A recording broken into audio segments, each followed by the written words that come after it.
Now, it's not accessible for us always to be able to have clarity about this. And this is described in this tradition in terms of the three malas. So the three malas, mala means coverings. These are contracted energies that seem to veil us. So the three malas are described in terms of, first of all, so anava mala is the basic sense of being an anu. Anu means point. One point. So, you can, in this tradition, it's fine to take notice of this basic sense that we often have, that I'm just this one point over here. I'm just this one point on this. There's this display, and I'm only this one point over here that usually seems to be just this body. This body, right? I'm just this little part over here, and everything else is, I'm not that. So I'm shrunk down to this one little point. So that's the anavapaya.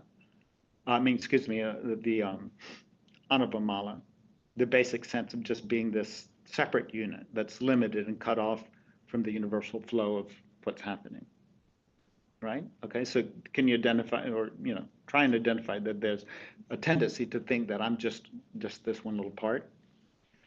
The second covering is described as mayamala, the feeling of difference, of perceiving things as different from oneself and from one another. So, it's pretty easy to look around and say, everything looks different from everything else, and that person looks different from me, and it's all different. That's the Maya Mala. And Karma Mala is the sense of doership, of identifying ourselves as this personal self that's doing good things or bad things. The Karma Mala. So go about a life feeling constantly, I'm the doer of everything that I do, and some of the things I do are good and some are bad. That comes along with a lot of other heavy baggage. So failing to recognize this is all is consciousness, then we find ourselves kind of covered up with these three contractions. So 3 ways of freeing ourselves from these 3 malas are offered then. The 3 upayas. Upaya means way or skillful means. And each one of them addresses one of those malas. So the anavopaya, which means kind of the personal way, is the framework of that type of practice is I'm an individual seeking to eventually discover my true self through these practices. So we engage in practice from the perspective that I'm not really Shiva, but I believe I might be Shiva, and I want to discover I'm Shiva, so I'm going to do these practices. And this is the antidote to the karma mala, the sense of I'm the doer, and I'm doing everything. Then there's Shaktupaya, or the Shakti way, or the empowered way, which is framed as I am discovering this true self, this true nature, by directly engaging with the energies of the senses and the mind. So the practice is, actually I should say a little bit about Anava. So Anavapaya, the first one that I named, practices in that are often things like Hatha Yoga, or the work that we do, or engaging with something that's tangible in some way as the starting point. Just as the starting point, but we start with something that we can concretely identify. In Shaktupaya, actually, we work with more subtle aspects of ourselves. So the way we perceive things, the kinds of thoughts that we have and the feelings that we have, we work with that more subtler aspect of ourselves in the Shaktupaya. So kind of like the description I gave of the contemplations I was having while I was driving that car. So, my thoughts and my feelings were engaged with that contemplation, and that would be called Shaktupaya. And this is the antidote to the sense of difference, that everything is different from each, from us and from everything else. And then the third upaya, Shambhavopaya. Shambho means the same thing as Shiva. So this is the way of true identity.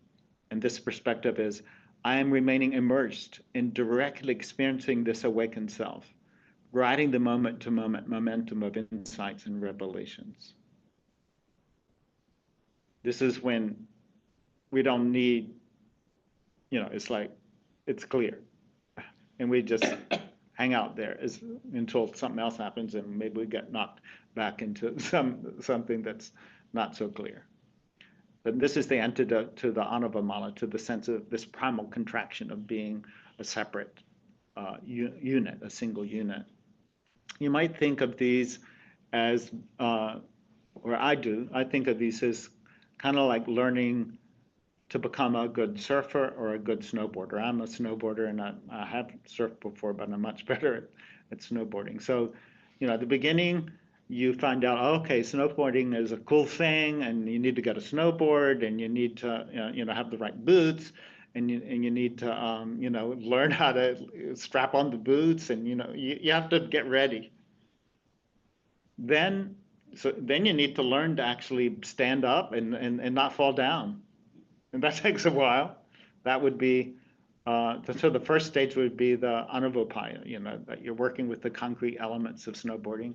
Then you're learning how to actually get up and stay up for a few moments, and then eventually you can just ride. Now the riding, that's shambhavapaya, where in fact thinking gets in the way. You don't want to either push thoughts away or engage with thoughts, because you need to stay attentive to the actual feeling of riding it.